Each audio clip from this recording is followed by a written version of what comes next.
canyon, but before construction could begin, they had to divert the water of the Colorado River. Now they did this by building 4 diversion tunnels, 2 on the Nevada side, 2 on the Arizona side. Now these tunnels were 56 feet in diameter, about 4,000 feet long, and then they lined the inside of them with 3 feet of concrete. Now it took 19 months to complete these tunnels, and we're actually standing in one of the original diversion tunnels today. So we're about right there near that yellow line. Now all that rock and debris that came out of the tunnels, they used that to build 2 earthen dams. Upper Coffer Dam was about 100 feet tall, and what it did, it pushed the water through the tunnels and around the work site. Lower Coffer Dam, 65 feet tall, and what that did, prevented the water from backing back in. Now once the site was ready, the men dug down 135 feet until they hit bedrock, and it would take another 2 years to complete the dam. The men worked 24 hours a day, 7 days a week, 3 8-hour shifts.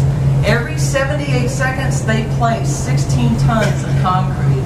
They were only given 2 days off a year, July 4th and Christmas. Now, with construction near the end, they closed off 3 of the 4 tunnels with heavy steel gates. Now, they left the 4th tunnel open because it still had to deliver water downstream.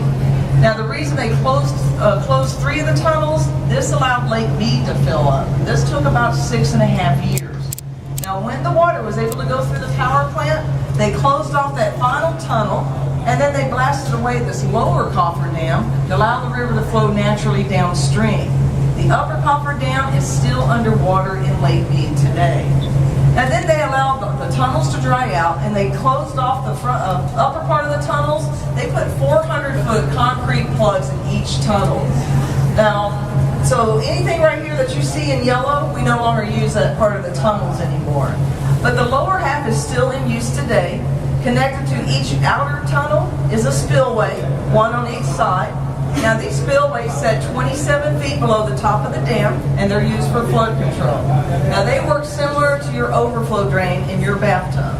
Now we have actually only used them twice, once in 1941 to test them, and then the second time was in 1983 because of heavy spring runoff. Water in the lake actually rose within 7 feet from the top of the dam.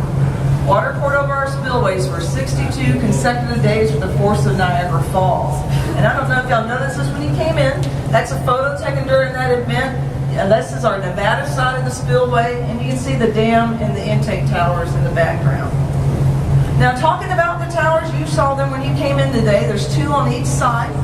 Now, how they work is the water flows into the towers by gravity, and then it goes into a 30-foot diameter penstock pipe. That's that large black pipe you see outside each window. Now, as much as 96,000 gallons per second flow through this pipe. So that rumbling noise you hear, that vibration under your feet, that's actually the water flowing through the pipe that's underneath us. Now from there we set the smaller penstock pipes where the water goes down to our generators. There it produces electricity. Once it's complete, we release the water and it goes on downstream. So here's our next stop right here on the Nevada side of the power plant. So allow me to get back up front and we'll take us all back to the elevator.